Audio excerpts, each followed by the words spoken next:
Llegamos al ida y vuelta número 21, Jovel Álvarez. Mira, Jovel, no nos Mira, pusimos de acuerdo, casi, casi, casi, casi. está como invertido. Yo tengo la camisa negra como Juanes, pero abajo.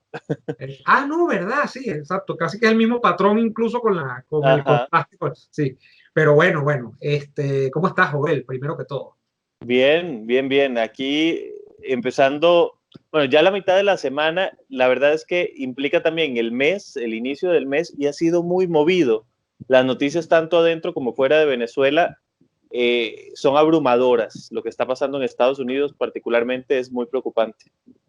Copó toda la agenda, casi que el tema de los Estados Unidos y las protestas, lo último que leí eran 40 ciudades ardiendo, porque el tema bueno, y ardiendo es literal, ardiendo Sí. las tiendas, saqueos, todo, de todo tipo, bueno, y una gran cantidad de hipótesis sobre las motivaciones. Hay una que sí no descarto, o sea, yo no sé todavía si esto está infiltrado o no está infiltrado, como están diciendo, pero hay una que yo no descarto y es que en Estados Unidos hay un problema racial no resuelto. Y eso no es Ah, solamente sí. el asunto, Jovel, de los blancos contra los negros, como lo quieren pintar acá. No, el tema de los negros que no han asumido todavía el tema de la igualdad, después del problema, bueno, del problema de segregación de muchas décadas, incluso de siglos, un problema que viene del siglo XIX, para empezar por allí, es complejísimo. O sea, esto no es tan fácil de evaluar como algunos que salen por allí, ay, no, bueno, que mataron a un negro y los blancos son opresores, o que no, No, no, en Estados Unidos los negros además desconfían naturalmente no solamente de los blancos, sino de cualquier grupo, y son muy, lo que yo llamaría muy del endogrupo, es decir, solo entre ellos, igual que como que se puede decir que los blancos solo entre ellos, los chinos solo entre ellos. Es un problema de la sociedad norteamericana, no sé si me vas a acompañar en ese criterio, y los es latinos muy, solos entre ellos. sí. Sí, ese país está muy dividido, es muy variado, porque obviamente tenés ciudades súper diversas, como puede ser Nueva York, en la que hay de todo, ahí conviven todos, pero siempre se ve esta segmentación, es algo muy curioso.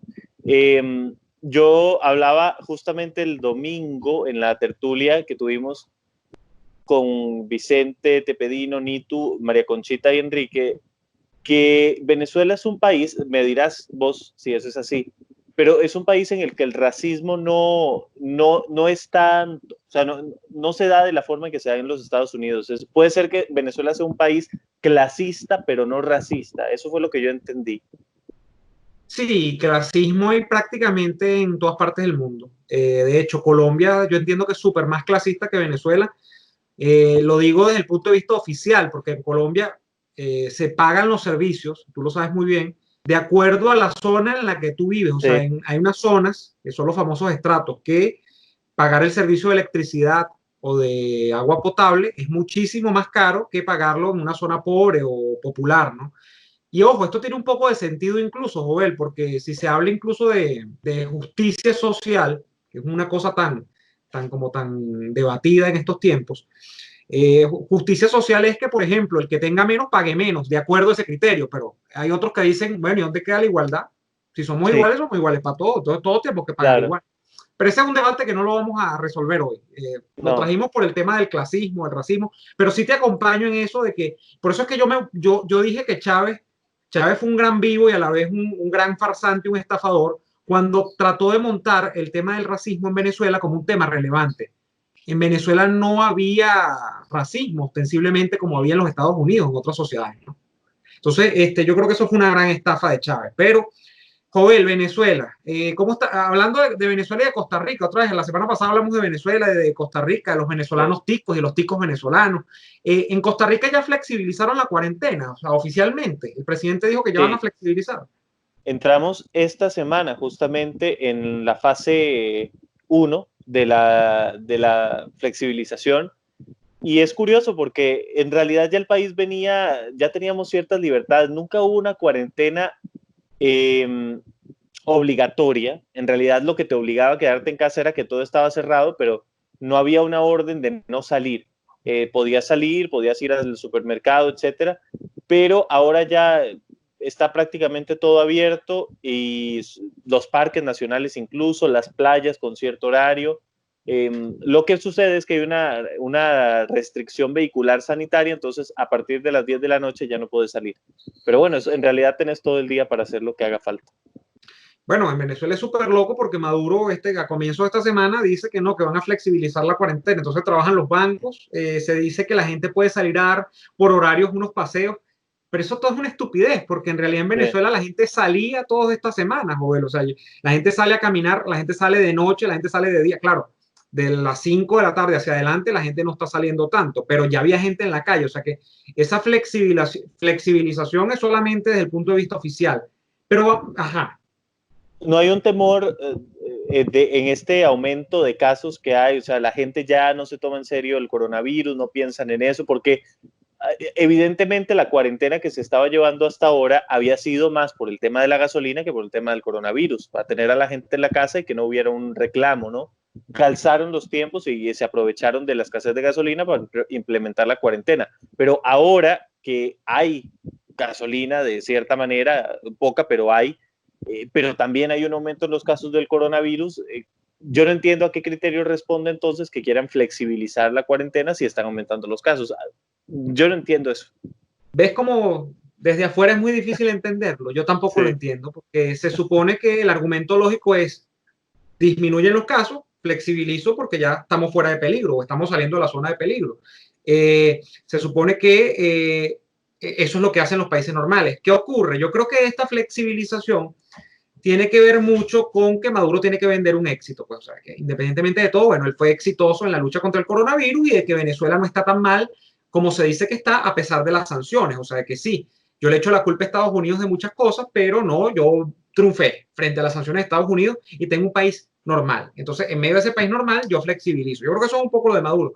Pero efectivamente, tú acabas de dar en el punto. Los casos han estado aumentando en las últimas 2 semanas, o sea, con una tasa inconstante, pero esa tasa a final de cuentas sabemos que ni siquiera es confiable, porque esa tasa es la tasa de Maduro, donde bueno, habrá mucho subregistro quizás, ya lo han dicho las academias en Venezuela, pero sí hay un repunte de casos con respecto a lo que era hace un mes. En Venezuela hace un mes se hablaba de 3 casos diarios, un caso diario, 5 casos diarios.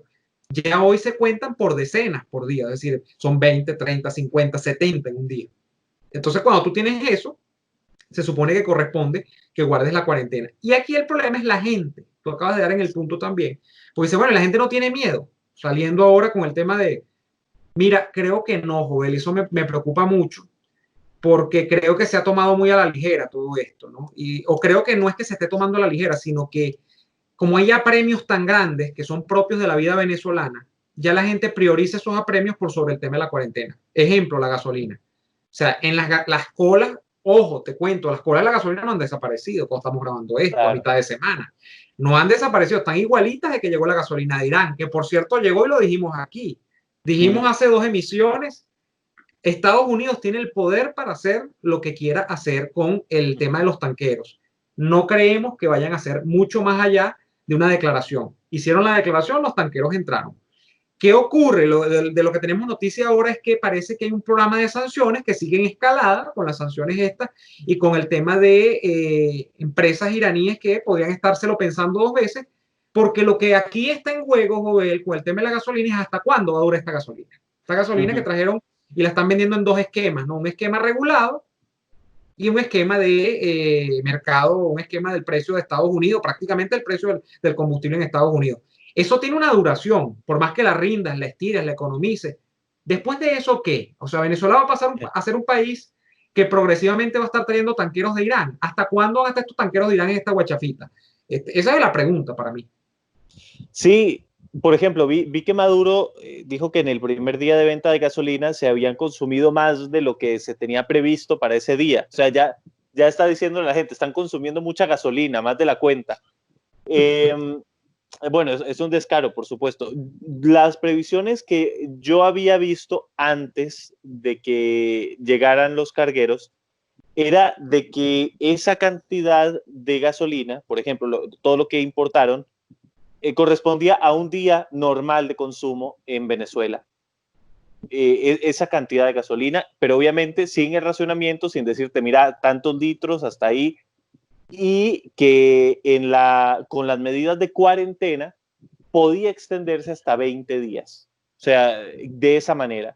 Pero entonces aquí lo que estamos viendo va en contra de ese cálculo, tal vez el cálculo era errado, venía del gobierno interino de hecho, pero A ver, si fuese que tenés la gasolina y vas a empezar a venderla de la forma en que dispongas, pero además la cuarentena sigue, o sea, la vida sigue reducida, vas, llenas tu carro, pero en realidad no vas a sacar el carro porque no hay nada que hacer. Pero no, en realidad lo que estamos viendo es que llega la gasolina y se flexibiliza la cuarentena. Entonces, obviamente, esa gasolina no va a rendir lo que podría si estuviera la cuarentena. Pero tampoco quiero decir, es que son muchas ideas que se me cruzan. No es que la cuarentena tenga que seguir si no se necesita. Bueno, si no hay casos, pues que se cancele y ya. Y entonces tendremos que ver con absoluto realismo cuál es el verdadero escenario de la gasolina. Porque lo que se intenta es maquillar una cosa con la otra, ¿no? a, yo lo que quisiera es que por un momento la gente estuviera de frente a su realidad como es.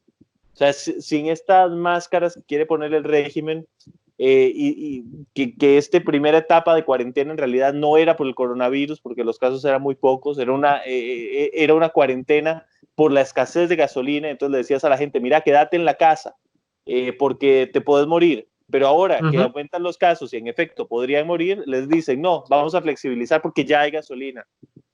Es una realidad distorsionada, es muy lamentable y yo no sé qué tan sostenible es, pero tampoco veo que haya resistencia. Entonces, estoy como confundido. Has dado en el clavo y a mí lo que más me alarma es la falta de resistencia. Es decir, la falta de indignación ciudadana quizá, y te lo digo como venezolano desde Venezuela. Yo he pasado a pie, por supuesto, por las colas de por las colas de las bombas de gasolina, después de todo esta laraca de los tanqueros, ¿no?, que llegaron. Las colas son gigantescas, pero la gente se sienta a conversar frente a la bomba mientras espera pacientemente. He visto gente que ha pasado por lo menos mediodía, por lo menos, quizá. Entonces pasaron de hacer cola de un día o de 2 días a mediodía. Entonces, bueno, la cosa se va regularizando un poco. Es una mejora en las condiciones de vida, sí, dirán ellos. Pero el punto nodal es ese, Jovel. Tú siempre puedes llevar a un ser humano a un punto de acostumbramiento tal donde diga que incluso con la tolerancia a los umbrales del dolor, eso es famoso dentro de los estudios psicológicos, ¿no? Donde llegas al punto que no experimentas dolor y te están, bueno, te están cortando un brazo, pues. Sí, porque va poco a poco, sí. Claro, porque como el famoso dicho cuando la gente levanta pesas y hace ejercicio, ¿no? No pain, no gain. Entonces, así va, así va, así va. Yo tiendo a ver esto como un gran experimento de un laboratorio social, pero además me permite como empatar con lo que uno leía de Cuba. Entonces, Cuba, esto ya es el tema de Cuba, donde coexisten, mejor dicho, dentro de un país, los famosos dos sistemas. O sea, hay un sistema absolutamente de privilegiados y un sistema para el 95% de la población. Sistema de privilegiados, este cuento de la gasolina a $0.50 el litro, o sea, un tanque te vale $25 más o menos, tanque completo. Entonces hay que preguntarse cuántos tanques puede echar usted al mes. Si usted puede echar 4 tanques al mes, usted tiene $100 para echar gasolina al mes, bueno, tiene plata, está bien. Eso fuera de Venezuela no es nada. $100 lo hace cualquiera en Estados Unidos, en Costa Rica probablemente también, Joel, pero $100 ganártelos en Venezuela, ¿cómo cuesta? O sea, hay gente que no los ve ni al cabo de 6 meses de trabajo en Venezuela. Sí. Entonces, eso por una parte, te segregan a la población, pero además se produce esto donde ya hay una especie de acostumbramiento. Y no estoy diciendo que es que los venezolanos seamos menos que nadie en términos de nuestros umbrales de resistencia, sino que simplemente somos seres humanos, a final de cuentas. La represión, la desesperanza, todo este tema de la guerra psicológica, que todos los días, donde ya no existen medios de comunicación libres prácticamente, y el internet limitado en Venezuela, ya la gente llega a un estado en el que dice, bueno, déjame sobrevivir como pueda. Entonces, sobrevivir es no amargarse la vida para algunos, sobrevivir es recoger la basura y hurgar entre la basura para comer para otros, sobrevivir es disfrutar de los bodegones para otros. Yo he comprado en bodegones, o sea que no voy a decir nada de eso, pero tampoco es que lo puedo hacer cada 3 días. Entonces, pero hay gente que no sale de eso y dice, ay, no, mira, si está llegando todo está en el bodegón. O sea, eso es Venezuela, es una gran contradicción andante, pero que no es nueva. En Cuba también existe. O sea, en Cuba si tú tienes mucho dinero, tú estás tranquilo. Que no lo tiene nadie, porque en realidad, siendo cubano en Cuba, ¿quién tiene dinero? Los jerarcas del régimen, la nomenclatura. ¿Quiénes son los otros que tienen dinero? Los turistas. Entonces tú vas a Cuba como turista y a mí me han dicho que es un paraíso. Además, una isla bendecida por las vistas que tiene, las playas, el sol, el clima, por el gentilicio, incluso tan cadencioso que tiene el cubano. Claro. ¿No? No, pero pero Venezuela también. A ver, no hay turismo en Venezuela actualmente, como si lo no, hay en Cuba. difícil. Bueno, en este punto de la vida, en ningún lado hay turismo, pero digamos que si no hubiese pandemia, en Cuba sí hay turismo y en Venezuela no. Ujú. Pero yo que he estado en Venezuela 2 veces, te diré que es un país que, a pesar de que siempre me decían, no, mira, esto está carísimo, yo iba y como turista se me hacía barato. Porque, porque la diferencia es que yo voy con un dinero que hago afuera, ¿sabes? Con el trabajo que puedo hacer desde afuera, y cuando llego ahí me rinde mucho. Pero ese dinero que yo llevo, imagínate, es dinero que no ve mucha gente, como decías, $100. Si tu salario es de $5, ¿cuánto tiempo te va a tomar hacerlo? Y yo no estoy consciente de cuál es el número de personas que realmente vive de un salario mínimo, pero es alarmante el, el número. O sea, pensar o sea, que con tu salario no puedes llenar un tanque de gasolina y en un país que era famoso porque era más cara el agua que la gasolina. Sí, Eh, entonces, está de cabeza. sí, y además se caen todas las tesis estas de famosas de la izquierda venezolana de que la gasolina era intocable, que eso iba a generar un sacudón popular y que eso fue lo que generó la caída del bipartidismo. Mira, o sea, no, eso era otra cosa. O sea, un inventario así de largo de por qué en Venezuela colapsaron los partidos tradicionales, pero no es porque Carlos Andrés Pérez en el año 89 aumentó la gasolina. O sea, eso era otra cosa.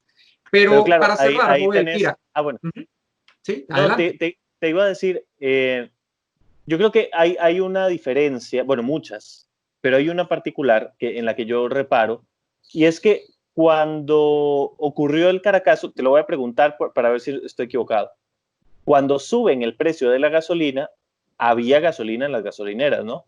Claro, claro. Bueno, entonces, la diferencia aquí es que cuando te suben el precio de la gasolina, pero llevas toda la vida pudiendo poner gasolina día a día, ok, el reclamo se da porque tenés un servicio que te van a cobrar más caro y entonces vas a reclamar por eso, digamos.